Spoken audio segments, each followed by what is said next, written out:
so far, Krishna has spoken about what is the nature of Atma, what is the nature of the world generally. We were speaking a little bit about that. We spoke about Ishvara also. And before moving on to verse 31, I want to cover slightly more about Ishvara to help us connect to what is this cause of the universe, Ishvara, because this will come later, but I'm planting the seeds now. Ishvara is intelligence, and this intelligence manifests as the laws and the forms. So whatever laws are manifest, we say that is a manifestation of Ishvara, that is a manifestation of intelligence. Whatever forms are manifest, that is a manifestation of Ishvara's intelligence. In fact, intelligence and Ishvara, they are synonymous words. Ishvara, we also said, are the possibilities which we are able to collapse through our choices. And when we put a certain action out into the field, then we will get a corresponding result. And we all can relate to this, because when you do something that is meant to give you something, when you stick by long enough, you will eventually start to fructify that into your life.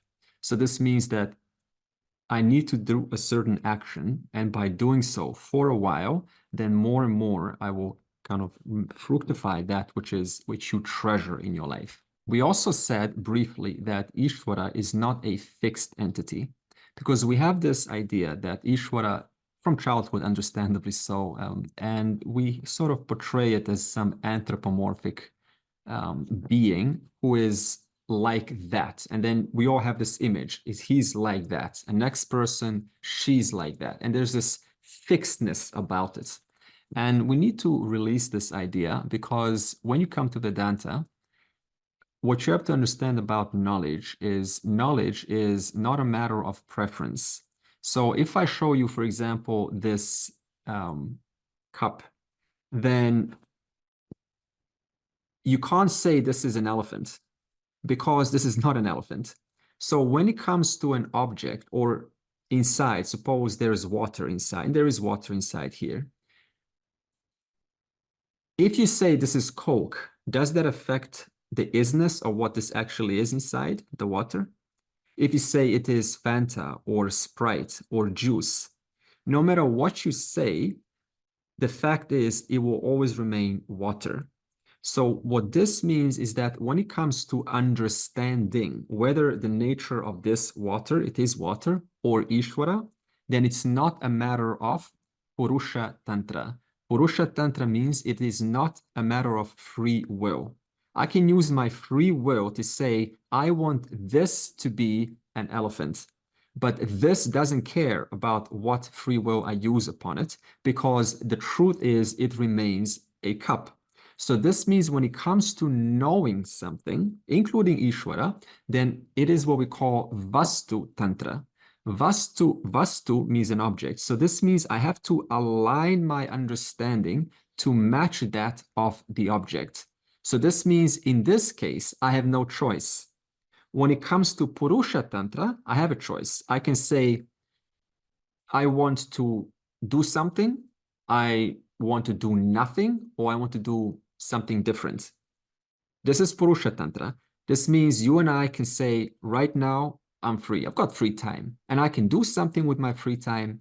I can do something differently. That means I can do something that I haven't done before, or I can not do anything. This is where, when it comes to action, it is Purusha Tantra. So with action, you always have a choice. But when it comes to knowledge, which is Vastu Tantra, you have no choice. Your free will to choose what you want this to be does not affect the nature of what this is. In fact, my choice to call this an elephant is only going to hurt who? The one who made a wrong conclusion. Because the world is busy saying this is a cup, and you're saying this is an elephant. We don't relate with you. Nobody wants to hang out. So this means that when it comes to knowledge, including Ishvara, I have to understand that Ishvara is not a fixed entity. What is Ishvara? Ishvara is the intelligence that is constantly reshuffling and reorganizing itself to manifest as the laws and making all forms what they are. makes the tree what it is, makes you as a person what you are, makes the weather what it is, makes the universe what it is, makes the planets what it is. And thereby, I have to understand what is Ishvara. So now, to bring this a little bit more personal, we ask the question, how do I recognize Ishvara in everyday life? And we'll take some common examples and then we will continue the inquiry. So suppose you say, your body. Have you created your body? Have you like sculpted your body intentionally at some point? No, because if you did, you would have done something different. Admit it. You would have made it something a little bit more, some fine tuning would have went on in the lab. Let me remove the chance of arthritis. Let me make sure that, I have a slim build, that I cannot gain any weight at all. Let me ensure that I have great eyesight, that it, sustains its hearing, all senses are healthy. You would have gone on a big selection fest. But the fact is, we haven't. This is why you have a certain body that you have to sort of look at and say, there are things, there are, some issues that I have to kind of address. So this means that both the body that you carry now and the world, which is made of the same material, is governed by certain laws which you do not govern. What are these laws? Physical laws, for example, physics, biological laws, chemical laws, genetic laws, psychological laws of the mind, physiological laws. All of these laws are set up. And in these laws, objects work, objects interact together. For example, let's take your milk teeth. When do they fall out? Around 5 or 6. Did you choose that? Like, I'm going to set up a law where the milk teeth will fall out at 5 or 6. Did you choose the fact that a baby will stick around for 9 months and not suppose, overstay, it gets, what do you call it? Its visa expires and then the baby decides to stay in there for a couple more extra months. It doesn't happen like that. So this means that the 9 months is there for a certain reason because that's the law. That's how it is. If you take, for example, honeycomb have a certain diagonal, or not a diagonal, but I think it's an octagon shape, and they're very well put together. And what we done is we saw this honeycomb structure and we thought this is brilliantly structurally integrous. This is a structure that we can copy for ourselves and we can create a structurally integrous foundations, like, all laptops, basically their base. The reason why they're able to be so strong and thin is because we copied this honeycomb structure and we put it inside laptops. Now, can you go out and into the nature and say, hey, and then when we do that, then what do? We patent that. We put a copyright on that. What are you putting copyright on? The bees, the honeycomb, the intelligence? You're patenting intelligence. Look at this. Or we have, when birds fly in a V formation like this, you see, we all seen this in the sky, V formation. Why do they do that? Do they just sort of want to, make us, go, wow, give us a little impression? Why? Because the bird in front creates a vortex for the bird behind. Therefore, there's less drag for the bird behind. It's like riding a bicycle behind a truck. It's very easy because there's no air. Truck is making it easy. In that same way, every bird in front makes it easier for the bird at the back to fly. And then Airbus looks at this and they copy this pattern. And what do? They reduce fuel consumption by 10 or 15% by copying the intelligence given to the birds. And then once again, we patent this. So look at this. There is a certain intelligence endowed to the birds that we don't know about. So we have to go and study nature. We have to study this intelligence, which is only given to the birds. And then we take that and create functional airplanes or functional structurally integrous foundations. So this means that every species like this is endowed certain intelligence And by doing so, it's able to perform its specific function in this universe. Or we can take, for example, education. When you study biology or physics or anthropology or medicine, what are you actually studying? What are you It already is. You're studying what already is. So this means that we have looked at what is in the nature. We have looked at how medicine, for example, responds to certain cells in your body. And then we saw, so if we connect this medicine to this cell, then we can make the cell heal itself. So this means when you apply biological laws, for example, and you apply homeopathy, Ayurveda, traditional medicine, ancient medicine, asanas, this can also be a form of healing, breathing, and you apply this to the herbs, you apply this to the body heals. What are you getting? You're getting Ishwara's feedback that indeed this is working. Or you build a bridge, physical laws. And we study certain laws, how to build a bridge so it can hold on its own without collapsing on itself. And you do that, a successful construction of the bridge. The bridge is standing on its own. What are we doing now? That is Ishwara's feedback that you have successfully aligned to my laws of physics. So like this, Ishwara is constantly giving us feedback how well we are implementing these laws. Or we put a seed in the ground and we water the seed. What happens? The seed grows. So this means not only are laws operating constantly, but we can also activate the laws, which is why I said earlier on, Ishwara is also possibilities. Possibilities like the possibility of the seed growing. I need to do something for that law to activate itself and thereby give birth to a plant.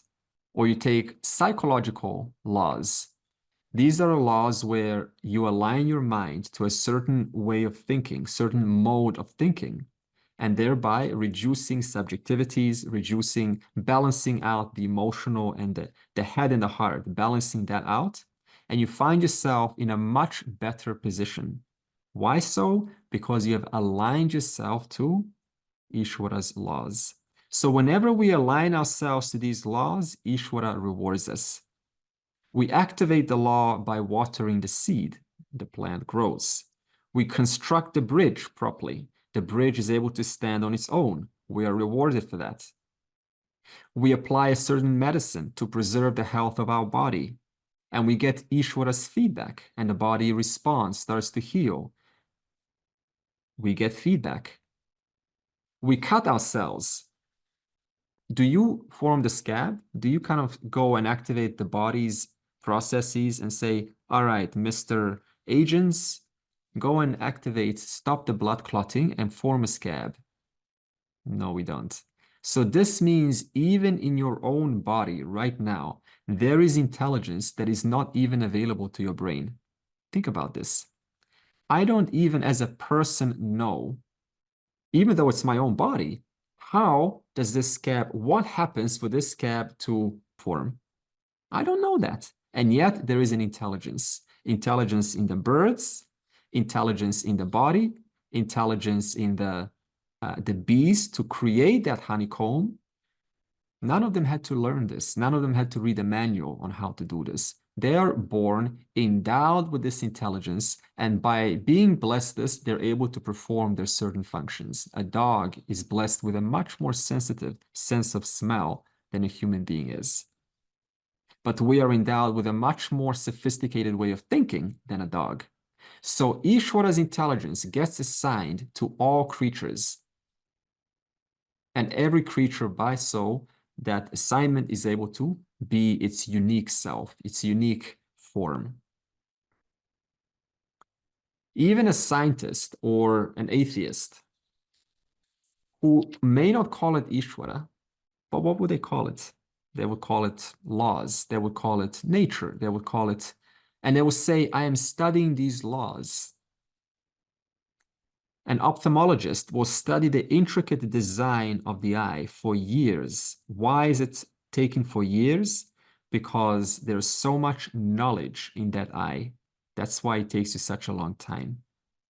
When you and I go to a doctor, for example, suppose a doctor that's really passionate about their work, not the one who got a degree to kind of, because that's what their parents told them, be a doctor, be an engineer, and not at all. I'm talking about a person who genuinely loves the anatomy of the body, who loves biology, who loves, they're passionate about it. And it's got nothing to do with showing others how I am a doctor, none of that.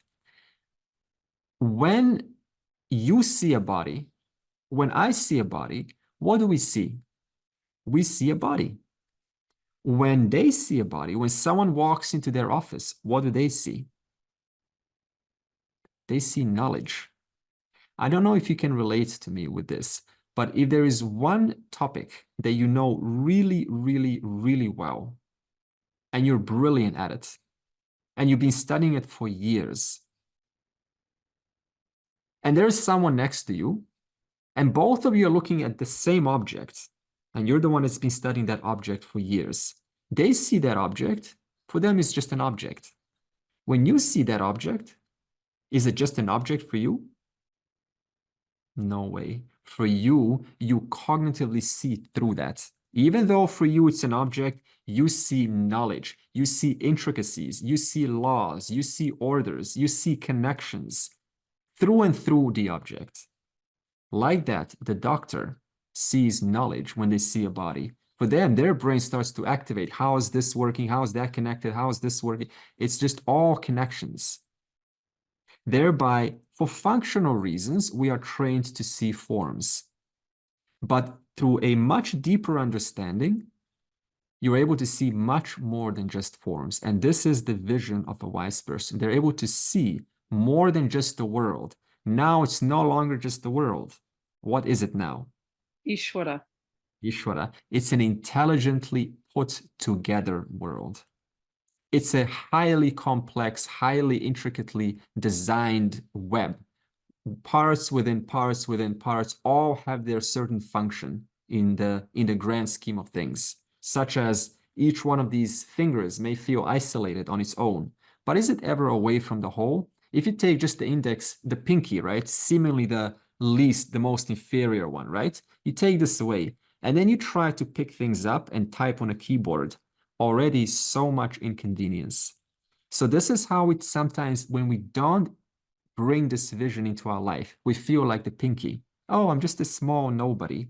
The moment you see your connection, your highly interconnected function and connection to everything else in this world, it's a transformation of the entire being. No longer am I this insignificant little being who's just kind of, behind my computer and nobody doesn't want to socialize. There's a genuine confidence that you gain, a healthy kind of confidence. This is why animals don't have any problems with confidence, because they know instinctively they are part of the grand scheme of things. So maybe we can learn from animals in this case. Like a deer, he doesn't have self-esteem issues and it just sort of hides in the back. It contributes to the society. It wants to give itself to the society. So the more we bring Ishvara into our life and recognize that the laws and the forms are the manifestation of Ishvara, the more naturally you want to pour yourself out. You go from a little taker into a contributor, from a narcissistic me, what can I get out of this? How will you benefit my status? What glories can I get by associating with you? How will I be better by being around you? These are all narcissistic notions. Why? Because a person doesn't understand Ishvara's order. The moment you bring this order in, which is constantly working and connecting things, then it's no longer a matter of be confident. You are just naturally a contributor. Ishvara is also the cause and effect relationships that are going on. For example, tomorrow, do you have to do anything, I know, Asha, about tomorrow for tomorrow to take place? Or you just effortlessly just hang out, just be yourself, and tomorrow comes. Who's going to connect today to tomorrow? You and I? No. The laws, which are manifestation of Ishvara. Who's going to remember what you've done one lifetime ago or 20 lifetimes ago and deliver you the appropriate results of actions in this life? Who's going to remember that? You? There's only one archive, one database that keeps it all in track. Ishvara's laws. Billions of years ago, we had what's called cyanobacteria. Cyanobacteria was a very simple organism which was able to contribute oxygen and fill our atmosphere with oxygen, which you and I are now, of course, using to go, oh, I have a great life. How are you connected to cyanobacteria? In every way. They're our lifesavers. Billions of years ago, cause effect. Tornadoes, how does a tornado get formed? Well, it's a product of the wind. How does the wind of such force get developed? Because there's a difference between air pressure, lighter air, heavier air. How does that happen? Because of the uneven surface temperature of the earth. How does that happen? Because of the sun. Dinosaurs, some time ago, they went extinct. If they didn't, you and I wouldn't be here. They gave chance for mammals to thrive, and here we are now. Is anything out of place? So now, who's your savior? Is it the dinosaurs, the cyanobacteria, the bees from which we borrow their honeycomb structure, the birds which save us an extra 10 to 15% of fuel, the laws which are always operable, which never fail us, which allows you to, with confidence, get out of bed without worrying about the fact that the gravity is still going to be there. It's going to be there. Suppose you had to keep track of gravity every day. What would you do? Take a little journal. Okay, today, gravity in check, ticked. Today, body repair, ticked. Today, digestion, ticked. None of this participation happens on our part. This is all facilitated in the presence of these laws. What would you say to such a person a narcissistic person who doesn't realize the higher order? How would we attempt to make them understand about this order? Before you attempt to change someone, you have to know, are they coming from a sense of denial? This is the first stage. So denial means that they don't even, like, you mention something, but they don't even want to admit that there is a problem in the first place. So this means if this person is in denial, and you have to discover this, right? If you have a conversation with them and they sort of dismiss you constantly, then there's no chance. Then you have to kind of, maybe a mediation or some other kind of a story, or just change the topic or something. The other method is that they're rebellious towards you. They're defiant towards you, but not someone else. So this often happens in families. So you may tell them, and they will say, "No, talk to the hand." Somebody else tells them, they're listening. So in this case, we have to bring some third party to help out. The other chance is that they are in the process, this is a third option, they're in the process of change, but it is not happening as fast as they like, right? Or you would prefer them to kind of move along. So they're changing, but it's so slow that for you, it's like, you're not, come on, let's go on. But in their right, they're doing the best they can. So also have to discern this. Are they in the process of change? But the change is so slow that it displeases me. In that case, it becomes my problem. So in that case, I can still sort of advise them a little bit, but just understand in my head, hey, this person is slow. They're kind of slow for me, but the good news is they're in the process of change. It's much better than being defiant. That's number two, or being completely dismissive or denial. Denial, yeah. And the fourth one is they're in the process of change.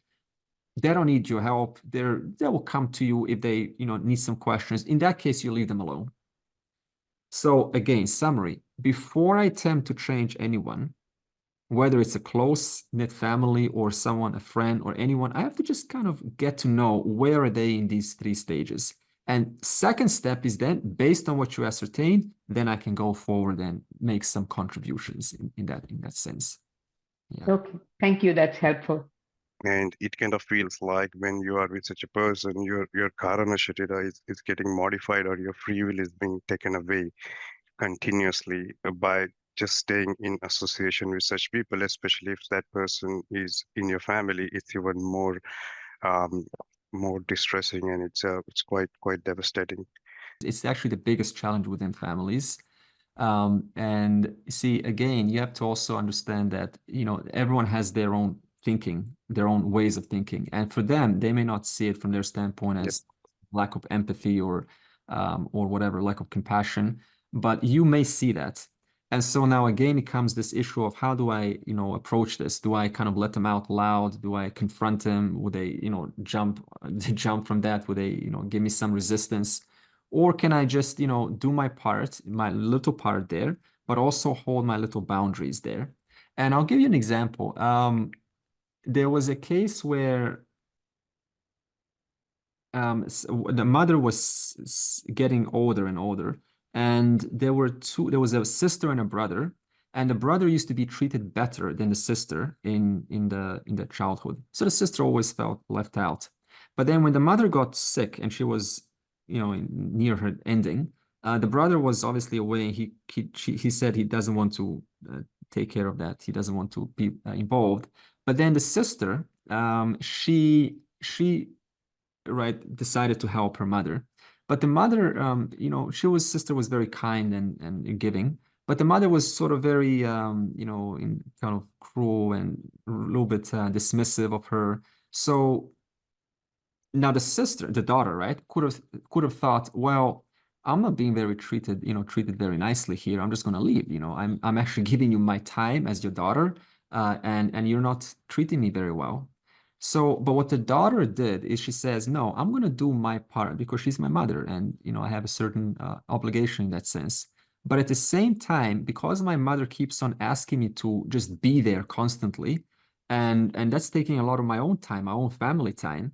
And not only am I expected to be there, but I'm not being treated very nicely, at least not like my brother is. Yep. So what the sister decided to do is she established some boundaries there. Like, hey, mom, I will take care of you for this long. When it's 2 o'clock, I will leave. So like this, she was able to offer what the mother wanted. She was able to fulfill her obligations, but at the same time, protect her own sanity because it is a close family.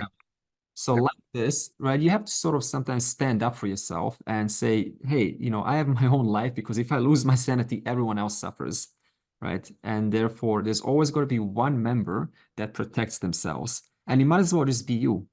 And even if you're triggered, that's a lovely chance to catch yourself. You can acknowledge that as Ishwara's order, giving you some feedback that there are some things to work with in yourself. And that's your opportunity to slightly refine, right? See what's going on. What story am I creating about this that is making me feel this anxiety or threat or fear or anger or resentment or wanting to lash out? What story am I telling myself right now that is producing this emotion? What will I have to believe about this person right now for me to see them in this unfavorable way? So you're getting slightly inside the narratives of the mind. And when you see this, you go, okay, so I'm looking at them probably in an unfair, incomplete manner. And then you can add some variables that this person is not bad. They're who they are in their own way. You may not agree with that at all, but they are who they are. So like this, you can tell yourself that ultimately, it's not my job to change them. It's not my job to transform them because everyone comes of their own accord. Everyone has a duty to take care of themselves. And of course, all of the taking care of each other, that's incidental.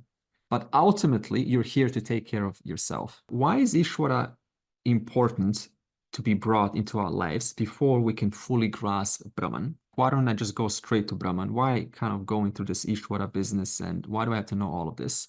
Well, the most obvious is that if you go straight to Brahman, then who is going straight to Brahman? A complaining person, a dissatisfied person, a person that is still looking at the world as an unfair place. So the world being unfair, that person claims I am Brahman, and I am not the unfair world Brahman. Again, you have this Dvaita-Advaita relationship. So this means that before we can fully grasp the true definition of oneness, not this sort of, somewhere, I kind of got it. I'm talking about full understanding of oneness. There's a certain work that a person has to undergo. And that work, the fastest way to do that work is to acknowledge the presence of Ishvara's order, because then you are aligning yourself to something that is going to ultimately remove the veil from your mind. Awareness is not going to remove the veil. If awareness of Brahman had the power to remove the veil, it would have happened yesterday, because awareness is never away from us. So ultimately, Ishvara removes the veil from our minds. And for that, we require a certain grace, a certain alignment to the order, a certain acknowledgement that there are laws by which I need to work through. Otherwise, if I don't, then what happens? Well, there's this whole self-blame thing going on. That means I'm not doing enough. I'm not doing enough work on myself. I should be doing more. I've heard this many times in Vedanta also. Like, I should be studying more. You see this? So look at this individual. There's this vast order, and this one individual says, I'm not doing enough. I should be doing more. I'm dissatisfied with myself. One person, reinforcing this individuality. And yet the whole journey is resolving, recognizing that I'm free of the individual. Self-blame. I'm not doing enough. I should be doing more. I'm not doing enough spiritual practice. What else should I be doing? Okay, what else, Andre? What else? Cool. Any other practices? See this constant sense of control, individual wanting to control their environment, wanting to be Ishvara. The other option is we say, I'm being punished. This is a victimhood mode. So this means Ishvara is some fixed entity in the sky or whatever, right? And if I do something, then I'm being rewarded by this entity and I'm being punished by this entity. So this again reinforces who is being punished? One single individual. It's as good as saying, because we discussed last week, that the whole thing is Ishvara. It's as good as saying that in the ocean, imagine this, Ishvara creates this huge hand out of water and it just slaps itself. The whole thing is just Ishvara. How can Ishvara punish Ishvara? Okay, so this mode of punishment, I'm being punished by some god, this also has to go. It's an old notion. It did its work, it kept you at bay, but it has to also go. The other option is, the third is, I'm so lucky.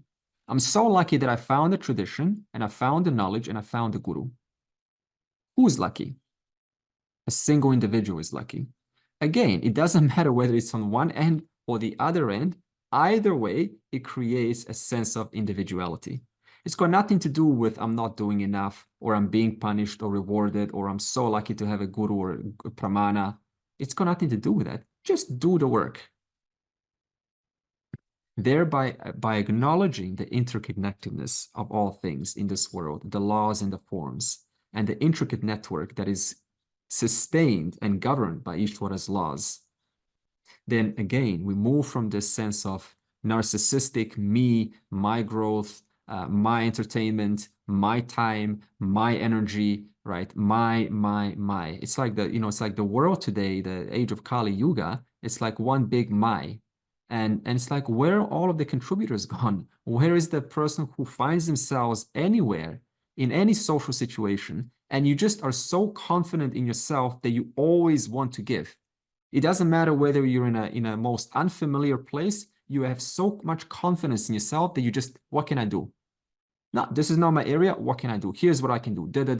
What can I do? You just want to naturally give, not out of appearing like you're a giver, but because you're so full, you understand that you are one of the manifestations of Ishvara. Naturally, you want to reach out and contribute. And this whole mode of being a taker to being an innocent, helpless contributor, this is a huge stepping stone in the spiritual work. This is one of the largest indicators that you have really made this ginormous shift. And again, it's got nothing to do with, hey, I have to be a contributor because that's what the Gita says.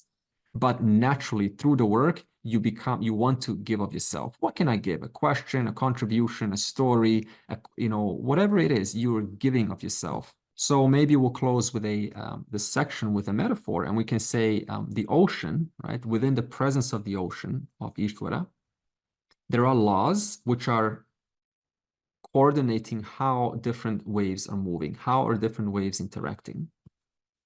And one of these waves decides to align with the laws.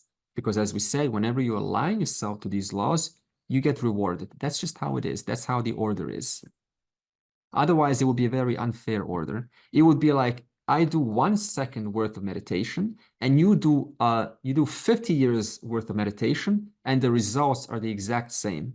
Would that be a fair system? You see? So it's not like Ishvara is like, trying to punish or reward. Ishvara has to create a fair system. And the fairness of that system is, if I do 1 hour worth of action, I will get 1 hour worth of benefits. If I do 50 years worth of action, I will get 50 years worth of benefits. It's not like Ishvara is rewarding the 50-year guy and punishing the 1 hour guy. It's not like that. It's just Ishvara creates a law, and the law is you put more energy, more time, more effort, more commitment, you will get an equal corresponding result. It's simple as that. It's got nothing to do with anyone punishing or rewarding. It's just how the laws are. If I align myself to these laws, by doing so, it just happens that I am rewarded. But it's not Ishvara who's rewarding me. I've just aligned myself to the laws. Therefore, one of these waves in the ocean decides to clean up its act, get its act together, to reduce its subjectivities, its judgments, its opinions, its insistent need to label things and to sort of remain in the back door. I don't have to do anything. I don't have to do anything. You can do something. I don't have to do. I'm special. I'm an individual who's special. I'm going to stand over here. Gets rid of that. These complexions, complexions of individuality. And then this wave gets blessed by the ocean, and the ocean says what? Does the ocean say to the wave, hey, your truth is you are now bigger than I am? Is this what the ocean says to the wave? Does Ishvara say to you, you are bigger than Ishvara? No. Ishvara says to you, Tat Tvamasi, your truth and my truth are one. Only a human being with its complexions who hasn't undergone the journey of cleaning up its act and getting its act together says, I am bigger than Ishvara. Which is kind of a thing in the spiritual world. I don't have to do anything. I've heard it so many times in all sorts of expressions. Thereby, this one wave gets blessed by ocean's knowledge. And what does the ocean bless the wave? It blesses it a wavy pramana, a wavy guru, and a wavy class.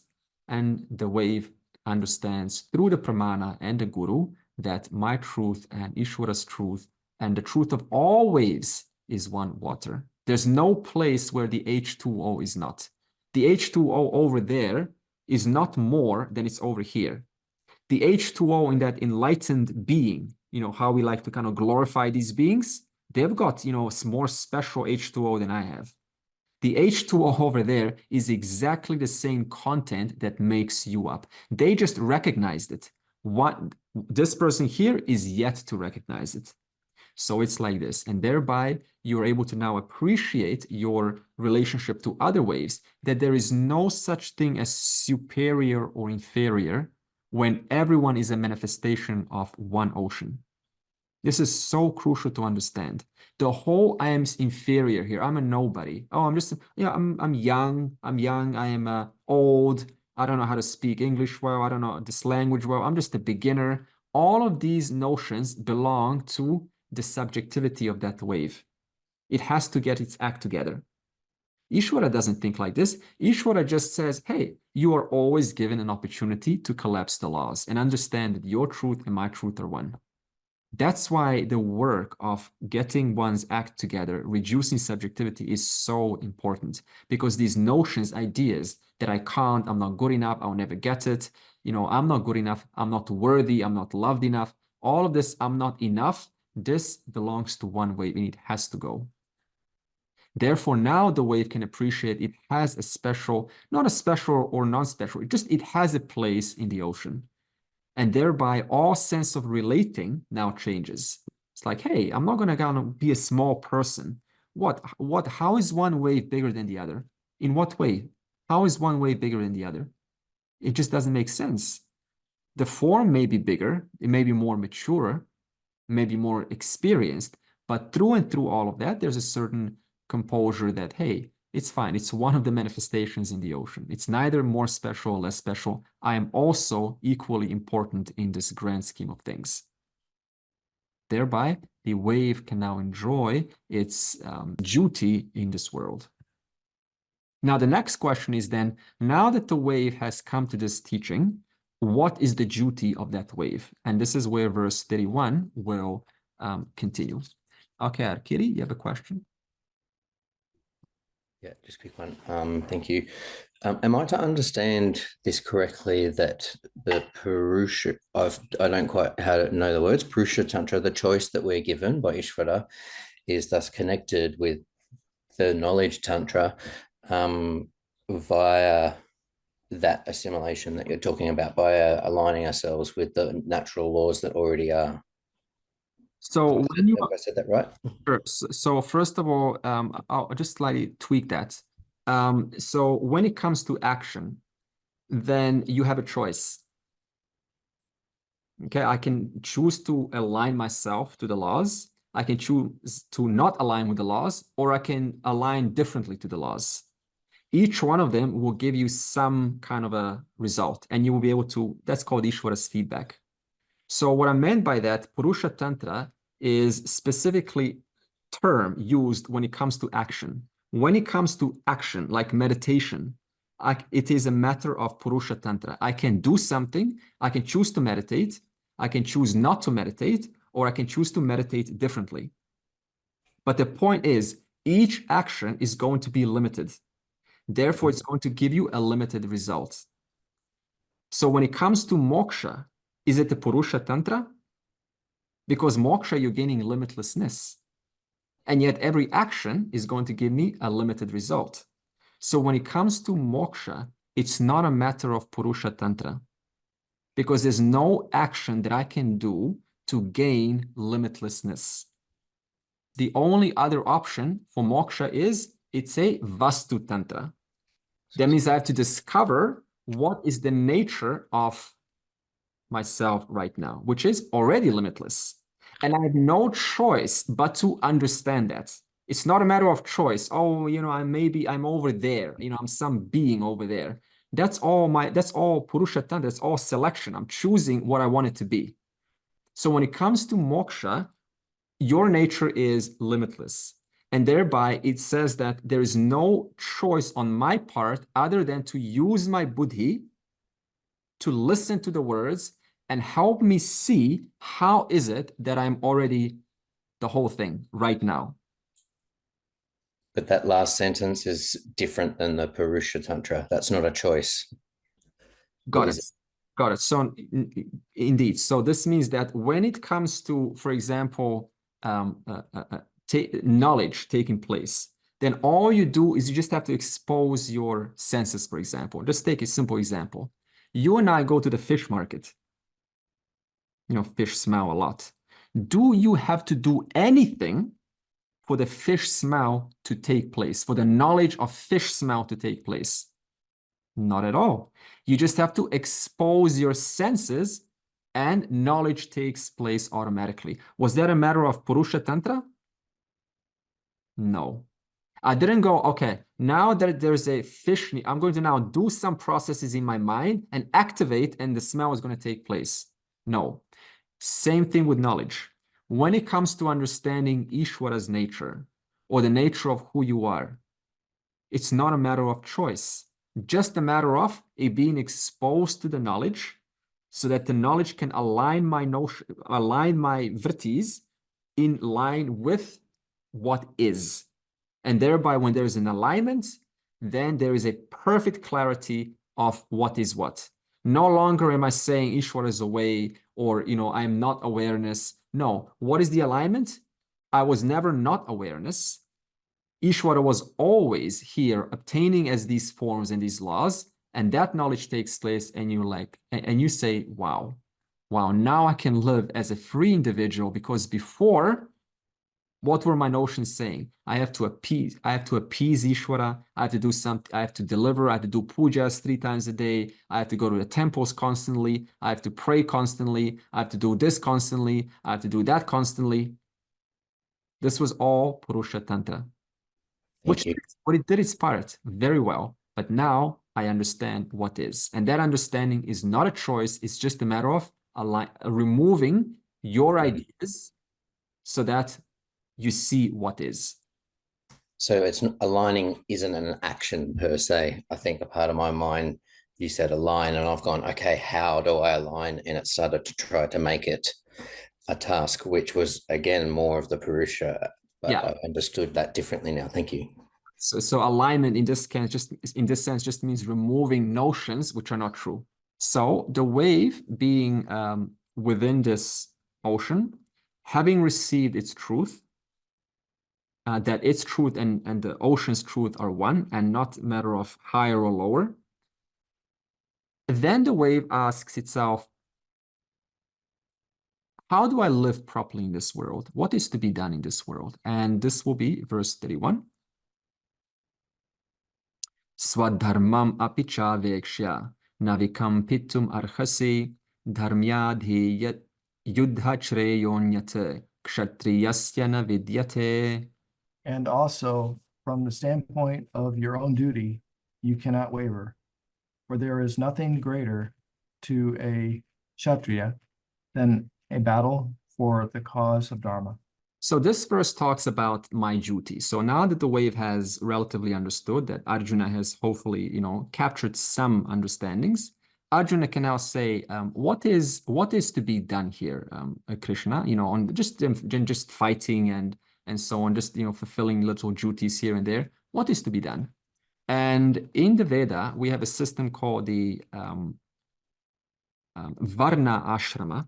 It doesn't matter what system it is, it's just a general system, a Varna Ashrama, by which we can categorize all people on earth. So the first Varna is Brahmana. Brahmana are thinkers, philosophers, those who think about things. They're teachers, anyone who's dealing with knowledge, with information. Then we have the category of Kshatriya. Kshatriya are protectors like the army, the police force, government, prime minister, president. These are Kshatriyas. We also have Vaishyas. Vaishyas are conducting value for value exchange, the entrepreneurs, the businessmen, the merchants, the ones who move, the movers and shakers of the stock market, for example, the ones who run the companies, the CEOs, and so on. And we have the Shudras. The Shudras are the supporters. So every company, every Brahmana, every teacher, every institution, every police force, everyone needs supporters. So without the supporters, all of the 3 above cannot thrive. Now, can you find a society where these 3 are not prevalent? Teachers are not prevalent, thinkers are not prevalent, protectors are not prevalent, merchants are not prevalent, or supporters are not prevalent. You can't find this anywhere. Whether the society is the most primitive one, or whether it's the most sophisticated one, whether you're talking about in the past or in the future, when will you not find these 4? So this means that we cannot at any moment say that one is more important than the other. Because can you have a protector or someone that's running a company run their company and thereby produce services for people without the support of those who are supporting them? Can you do that? No. So this means, again, when we look at the society, we cannot say, oh, they are low. They're low people. They're just, they're low. This doesn't make sense. because without them, without the garbage cleaners, without the sewer cleaners, without the sanitation cleaners, without the farmers, the people that you and I never meet, all of them contributed and do contribute to our everyday functioning. When we eat our food, how many people are involved for that food to take place on your plates? Let's do some exercise now, because we eat so often, right? This is a common thing. So what's involved for that food to be on your plate? Let's think. You need the seed, you need the land, you need the water, you need the air, you need the sun. Then someone needs to harvest it, someone needs to bring it to the store, and then you need to go and get it from the store. Then you have to actually prepare it, and then it's on the table. So probably 10 to 15 steps. It's amazing. You need the sun, you need the plants, you need the air, you need the truck drivers, you need the person who designed the truck, you need the person who got the oil out of the ground to convert that into petrol. You need that one who discovered how to turn hydrocarbons into petrol and thereby supply that fuel. You need the ceramic plate and who came up with that ceramic idea. You need you need a seats to sit on. You need what else do you need, Lorena? You need to have that exchange of your service too, to enabling you to have money to give to these operators. Yes. So you're also contributing and exchanging your services in order to get the money. So it's all interconnected. Good. It's a give and take. Yeah, good point. So you also supply the shops with some Yeah, that's also. Yeah, so they absolutely also need you, and that's a very good point. We often see, oh, I need you, but you also need me. So it's a two-way thing. It's not just like that you need me, I also need you, I also need the students, and so it's a vice versa thing. So it's amazing, right? So this is why when we eat, we see this food in front of us, and we can just bring the society, how many people and natural processes took place for this simple thing to be in front of our. Therefore to live one more day. And this is the interconnectedness of the society. And so all these four are there to run a society. Now Krishna tells Arjuna, he says, Arjuna, you have particular strengths that are indicative of a Kshatriya. Now we can turn this into different language. You have a certain strength that are indicative of and fill in the blank. And by doing that, you are aligned with your innate nature. And by Arjuna refusing to do that, what he's doing is he's misaligned with his innate nature. And what that's going to do is going to challenge him. It's going to bring a lot of shame in his stature. And thereby it's going to reduce his self-esteem. He won't be able to kind of face himself. So what Krishna is saying is that I need to identify what are my strengths that I've been given. Everyone's given a strength because no one's outside Ishvara's order. And by recognizing those strengths, I need to do what is to be done without getting taken for a ride of these emotional hang-ups. Because sometimes we have these sort of, yeah, but. And Arjuna is sort of in this position now. He's like, yeah, but I am a Kshatriya, but. And so what Krishna is saying is that, right, when you align yourself, when you recognize where your place is in this world, whatever that place is, and it's not just like now, it's always, there's never a place when you're not needed. And thereby, by aligning myself to this, I can carry myself with a certain composure. So here Krishna reminds, first of all, Arjuna that what are your strengths and weaknesses? Do you know that? We have a lot of time to figure that out. And sometimes if we don't know, then just look what you're doing right now. Whatever you're doing right now is most likely what you're supposed to be doing. It's not hard at all. Sometimes you want it to be something else. Just look where you are now. It's simple as that. Okay, so we don't have to turn it into a superiority or an inferiority thing. Because again, what you have, someone else doesn't. And what someone else has, you don't. So you need their services and they need your services. So my question is, like, as you grow and evolve, does your skill, does it change? Yeah, your skill does change as you grow and evolve, because we have not only, right, these stages, larger stages in life, but you also have mini stages throughout those larger stages. So, for example, someone can be an entrepreneur, and then they can become a sports player, and then they can become. In fact, I knew someone on America's Got Talent, and one of the fellas was in the Air Force. They were a doctor, they were a singer, and now they're just a performer. And it's like, this is amazing. You change your occupation so many times. There's no correlation between them. So this means that even within these stages, these large stages of life, such as you are a student, you are a householder, you are kind of settling down, and then you are kind of totally focused on the knowledge. Even within those stages, there are mini stages, and one has to honor those stages. Otherwise, there's a sense of dissatisfaction, and that dissatisfaction is Ishwara's feedback, saying to you, hey, something needs to be looked into. Now, Krishna says, when you do the things that are to be done, what is the outcome? And the outcome in verse 32 will be heaven. So let's see verse 32. Yadrichaya chopapanam swargadvaram apavritam sukhinah kshatriyah partha labhante yuddham idrisham. Only lucky Kshatriyas get this kind of battle, which has come by chance and which is an open gate to heaven. Suppose Arjuna says, I am good at what I do, but why should I? Like, why doesn't someone else do it? There are other people that are better than me. Why should I do it? And this thinking doesn't work, because if everyone thought like that, would anything happen in society? No one would make any movements. So there's this, so Krishna is advising this you go first mentality. If you don't go first, no one's going to go first.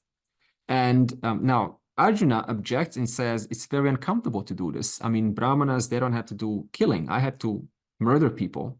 I have to kill them people. I have to kill them. So it's very hard to do this. And Krishna says, well, you're not just fighting to expand your territory. In this case, Mr. Arjuna, you are fighting to protect something that is very important in the grand scheme of things, which is dharma. And to protect something that is so important, the amount of punya for that is astronomical. So now, here Krishna is using a here's your gain mode. In the next verse, he's going to say, here's your loss mode. So some of us respond by being offered benefits. The rest of us respond by being mentioned, what's the pain? This is a pain, pleasure, motivation that Krishna is doing. So Krishna says, if you follow through with what you are good at, even if it's unpleasant, then there is immediate satisfaction and there is swarga. Did you ever have a time where you were good at something, but you didn't find it necessarily pleasant to do? Almost all the time. Every day. Like almost all the time. And so we have this romantic idea that if I am good at something, I should, love it every day, and it's going to be just a roller coaster. This, of course, there is this, right? I know some who are like this, but for the most part, for the rest of us, it's absolutely not like that. It's amazing. You're good at this. This is where you are. This is where Ishwara has put you. And yet, it's kind of like, yeah, I just have to do it. There's this duty. I just got to do it. Because if I don't do it, what else will I do? Because I'm not good at anything else. Juggling balls, even though that's easier and more fun, inside you, there will be some greater dissatisfaction. No, I should be doing, I know I should be out there and doing this hard work. In my years of business, I wasn't necessarily enjoying it, because it's just basically boring numbers and, you're just doing split tests, what ad is working, what ad is not working. Competitors are constantly, SEO, Google #1. So you have to constantly sort of be in this pool of blood competition. That's not pleasant. So, but I was very good at it. So now, if you're very good at something and you may not necessarily enjoy it, but you do it anyway, what does Krishna say? There is immediate satisfaction. And what does he mean by this? that inner voice, I've done what I was meant to do. That inner voice of yes, I was able to break through this. I was able to do one more day of this. And that gives you confidence. That sculpts you into a healthy character. And the second is Swarga, heaven. Now, what is Swarga? Well, every religion speaks of heaven. And the Vedas also speaks of heaven. And what the Vedas say is that the jiva not only takes different bodies of an insect, of a plant, of a human, of like whatever, fish, tiger, scorpion, but also the jiva can change different realms. And there are 14 realms, right? 14 lokas, 14 worlds. And within those lokas, there are, right, beings. And so within these realms, the being can enjoy a subtler body, for example, or subtler objects. And thereby the pleasures become a lot more delightful.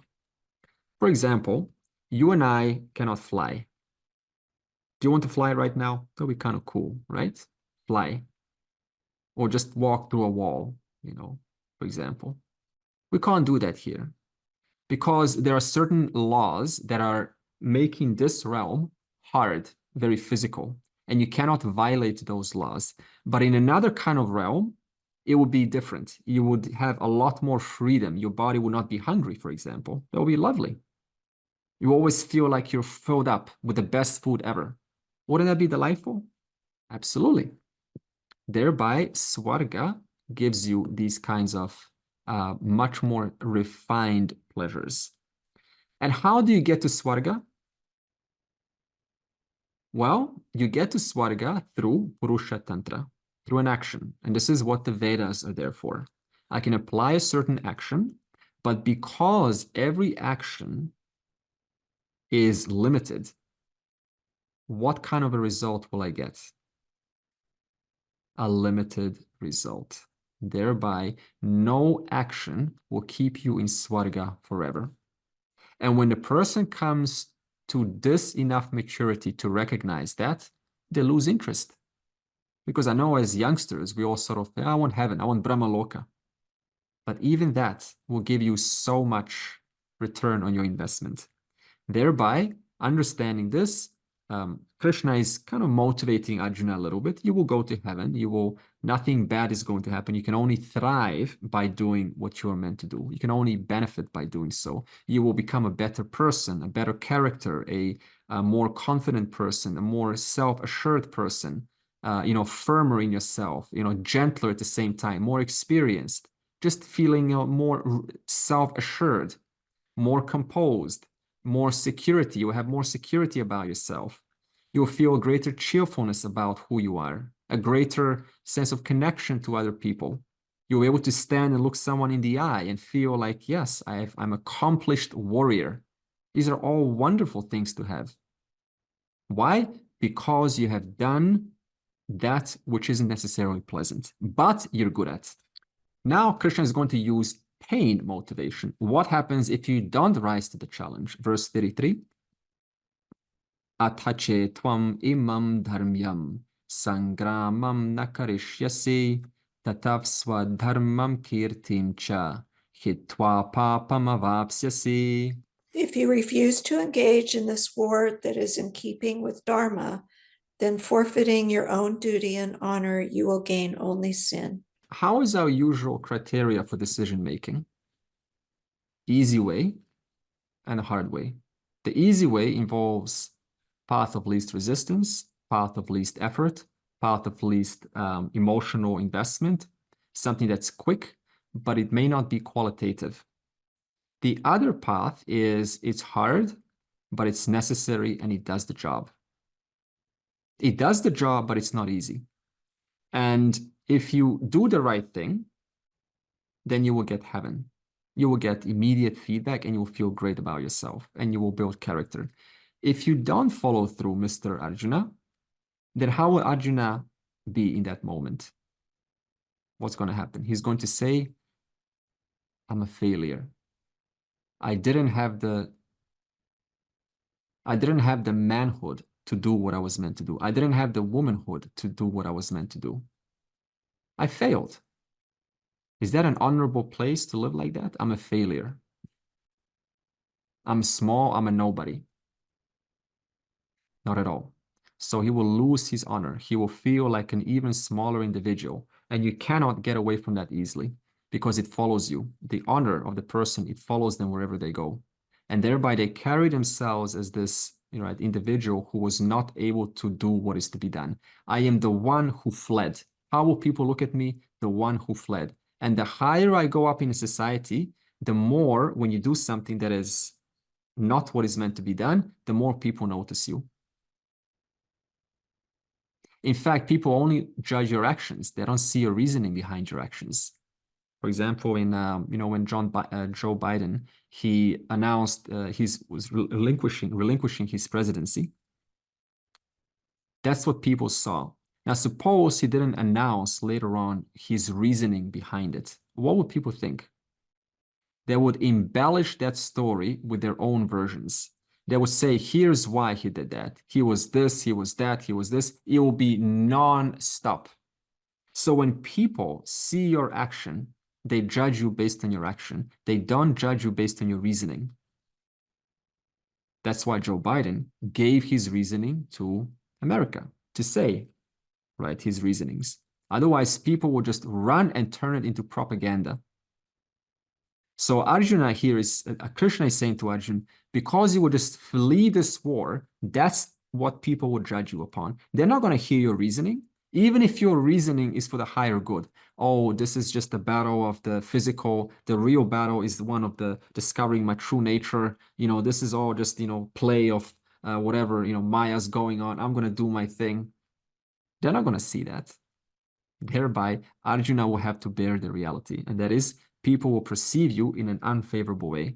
Akirtim chapi bhutani katayashyanti te vyayam sambhavitasya cha kirtihi maranad atirichyate.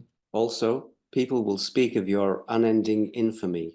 For the honored, dishonor is surely worse than death. So this is an extension now. Krishna says, not only will people judge you based on your action, but people will also speak of you as you have abandoned your post. You have and you will have a hard time regaining your honor in the society. And wherever you go, it's kind of like carrying a CV.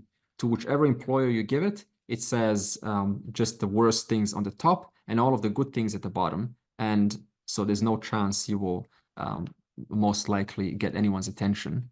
And Krishna also says, because you have your own strengths, you are looked up upon of those around you, including your family members, as a leader. You may not think it, but it's true. It has some impact upon your family members. So you may think, oh, I'm just a mother, a father, a son, or a brother. They're just in their own little world. There is some influence that you have on those around you by being, who you are and true to yourself. And here, Krishna says, what are the qualities of a leader? Ability to face adversity. Ability to face the hardship, the adversity. Good. I said choose harder right than easier wrong in all situations. Yeah, harder right than the easier wrong. Take the hard right rather than the easy straight or the easy wrong. Also, maybe lead by example. Lead by example, brilliant. Yeah, and obviously an educated example, and thereby dharmic example. Anything else? Lorena? Integrity. Integrity, that means you follow up, right? What you say, what you do, and people can rely upon you, it builds trust. He was a protector, particularly. So with his archery skills, his duty was to protect as a leader. Got it. So and if he walked away, he would have left so many people vulnerable that were relying on him to do his duty. Good. And also very interesting is that a reputation. So Arjuna is linked to Krishna. If Arjuna walks away, then that's going to also scar Krishna's reputation. So this is amazing. So this means that your influence, because you just happen to be, even if they're brilliant, if the teacher is brilliant, just by you doing something that is adharmic, then the teacher also has to take the brunt of that damage. And thereby you are, kind of doing quite a bit of damage. And suppose they're now, got a following. So now their whole following will now look badly upon the teacher. So the whole thing becomes quite messy when one person makes this wrong call in their tribe. Anything else you want to say? Leadership qualities? Also empathetic. Empathy, right? Empathy. So what is empathy? Would someone like to just expand a little bit? You can also Putting yourself in others' shoes and feeling and thinking the way that person would. Yeah, see, empathy is okay, anything else about empathy you want to say? I think seeing that others can be confused and forgiving them for their confusion, knowing that there's degrees of ignorance and understanding that people are usually trying to do their best within their realm of understanding things. Yeah, good one. So this is for example, right, you see someone and they're going through a hard time, and it's very easy to dismiss them, right? Because you should have figured it out by now. You've had 30 years of resolution. What's wrong with you? But you have to understand they came with their own karma, their own account, their own struggles, their own pains. And you may never quite understand, like, why are they like who they are? But what you can do, as Vijay says, is that you can at least kind of bring this order. There's a complex network. I may not see why they're how they are, but they are how they are. And through that, I can have some patience, some understanding, some sort of, reaching out to help them if they need to, like that. So empathy is a natural reaching out based on your recognition of the other person's needs, right? You can see that, you feel that recognition, you feel that. Yeah. And compassion is when you actually reach out. So empathy is feeling that need, and compassion is actually reaching out. So these are the two different two words that are close, but they're slightly different. I'm sorry, Andre, did you say compassion was the reaching out from empathy? Yeah, so empathy is a natural state of a human being, feeling someone's pain, but compassion is when you actually do something about it. And also there will be social impact. And as I said, right, people, they embellish, they always embellish the story. Whenever something happens, it's always sort of an embellishment mode where this is what actually happened, but it's not. Like that Chinese story, you have people lined up and one tells a story to this one tells a story to this one. And then you go ask the last person, the stories, there's no correlation between them. And it's not like the person's doing it intentionally, but just the nature of the personality, lack of empathy, dismissal, over too much joy, right? And then we just totally distort the whole message. So in that sense, the social impact that Arjuna will take the brunt of will be huge. People will probably say he's a chicken or a coward or something. Krishna uses a certain argument, a certain structure, and he says that there are three variables upon which we make our decisions. The first one is your personal duty. So as I said earlier, everyone has strengths and weaknesses. And those weaknesses and strengths, by that, you will make certain decisions in your life. But the other way how you make your decision in life is through consequences. So you recognize that there will be a certain repercussion by me putting this action into the world, right? So, right, if I do something that's aligned with Dharma, then I will get a corresponding result. So you have your duty, but that's not the only way you make your actions. You also do it through consequences. What will be the consequences? Will it hurt me? Will it hurt the other? To what extent will this cause further damage? Will it repair the relationship?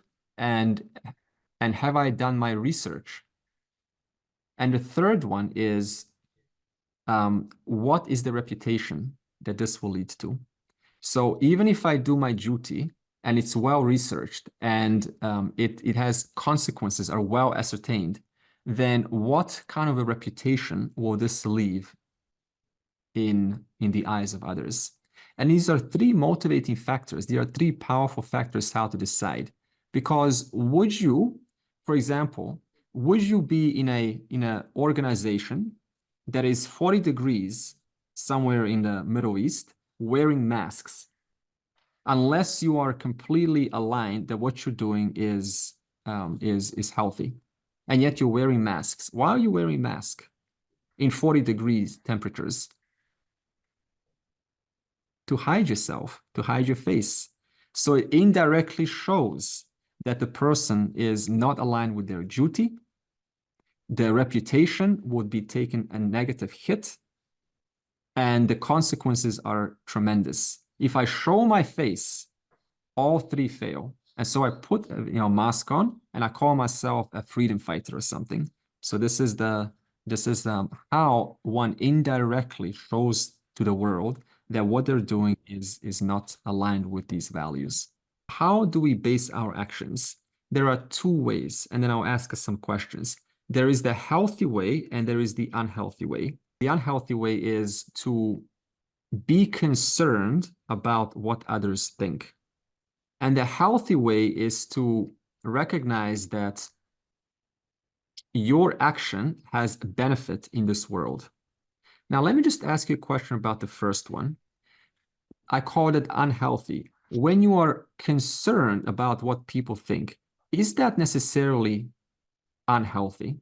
Suppose it's not necessarily unhealthy. How would you rationalize that if you're overly concerned what people think? Andre, is it got to do with what the effects on them might be? Yeah. Like if I think something is not healthy, it might be because it might affect the people like that. I mean, like something negative. Sure. So am I doing the right thing in that way? Sure. So what you're saying is that if I do have a concern what other people think, it will create some sense of responsibility in me. No, it's not what. No, I'm concerned in this sense. My healthy, what I'm thinking is not healthy is because not what they think, but what might affect them. The actions that I put out might affect them in a way that is unhealthy. Yeah, so this is healthy. This is indeed a healthy way of making decisions. What effects will this have on other people? It's a healthy way of going about things. But let's talk about the unhealthy. Suppose the unhealthy, I say, is to be overly concerned about what other people think. That is unhealthy in one way, right? Because it sort of, it takes away your freedom of expression, because I'm always supposed to act how I want others. I'm trying to get their approval. So that is unhealthy because you're living in the name of people who don't even know you, right? Or they may know you, but you're being kind of living partial life. I'm not being authentic. Ellie? Sorry. Ellie? Not being authentic. Yeah, you're not being authentic, right? So you're kind of who are you pleasing, right? And you know, they leave next day and like, oh, who was I pleasing? They didn't even care at all. So it's unhealthy in that sense. Amal, you say? Yeah, it's like concern will be around them not knowing the truth or the truth about me. I mean, that's where I would come from. Saying like that bothers, that would bother me. You know, that's when you go out to seek approval, validation. But the idea is for them to understand or to communicate to them the authenticity of yourself. So I think Ali kind of touched on that a bit. When you act to please other people, you're number one, not acting out of truth. You're acting to please someone else. And what guarantee do you have that they will be happy with your act? We imagine they will be happier with an act than my real self. Therefore, I have no kind of proof to validate that. So I might as well just be myself and do what I really want to say with a certain sort of I have to keep the etiquette there. So you cannot just sort of unleash, there's a certain pleasantness. Now, there's a very interesting study done is that about 3 or 4 generations ago, how better are we now than 3 or 4 generations ago? In almost every way. Internet, communication, instant, you can get ambulance whenever you want delivered. Post office is transferred. You don't have to wait days to get someone's letter. You've got clean, sanitized food, clean sewers, clean infrastructure, transportation. It's all so much better than it was 3 or 4 generations ago. People are no longer being stoned for calling the earth flat or round or whatever, right? We have a certain judicial system which is relatively fair. However, are we happier than 3 or 4 generations ago? No. Now, the study says no. And then it says why? And the answer is, what do you think? And then we'll close with this. It's an interesting study. It's just too much information. It's an information overload. Information, too many opportunities, right? Too many choices. And too many choices make us want more. Want more, yeah. Too many choices make us want more. The wanter has just increased. What I think else? selfishness has been created a lot. It's Selfish desires and complexities. So it has actually destroyed a lot of each other. right. So it's created this, right? You know, you deserve, you're entitled. My goodness, how many, like, there's so many walking with this entitlement attitude. Lack of tolerance. Lack of tolerance for losing basic humility. Too much, too offered, too quickly, too abundantly. Therefore, it's all here, right? I don't have to appreciate one bit how much it took, how many people it took to bring that to my table. Lorena? I was just going to say shorter attention span, which seems to be a really big problem now with the young generation. Yeah. So this sort of fast attention, 20-second attention, and not being able to hold on to something and appreciate it. Like it's this throwaway, disposable sort of attention more than anything that's dangerous. I mean, the product of itself is a mass problem, but the attention span is the unseen problem. Unseen problem. And because of this short attention span, we don't delve enough to form a connection. And the real happiness is in the connecting with the thing. We stay at a superficial level and move on to the next thing. So many reasons. Now, what the study has said is because we tend to compare ourselves to those around us, rather than comparing to those who had hardly anything 3 or 4 generations ago. We look at our neighbors, and thereby we say today, it's no longer enough to go to university. You want to go to what kind of university? A prestigious university. It's no longer enough to live in a home. What kind of home do you want to live in? Where should it be? In a wealthy area. It's no longer enough to wear pretty clothes. What kind of clothes should they be? A super interesting, super good brand. In other words, we look at those around us and we immediately compare ourselves to that.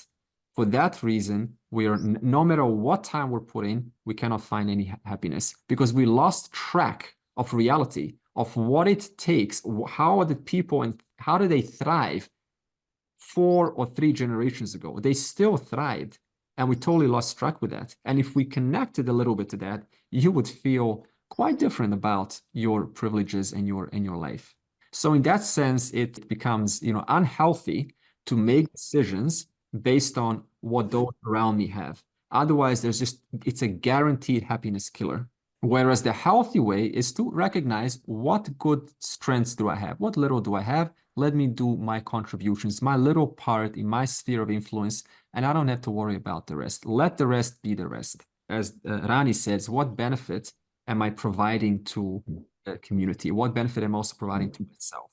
That's the healthy way to make a decision. There's a two-way, not just giving, but also you have to take care of yourself. So both parties are enjoying what's being given and what's being received. And then the next verse, again, it's the same theme. What will people think if Arjuna pulls out? Arjuna will fall in his esteem, right? So it's the same idea, but Krishna is just showing you how the importance of doing what is to be done plays such a huge role in one's esteem, in one's confidence, and in one's appreciation of this order. Purnamadav, Purnamidam, Purnamudachyate, Purnasya, Purnamadaya, Purnameva avashishyate. Om Shanti, Shanti, Shanti.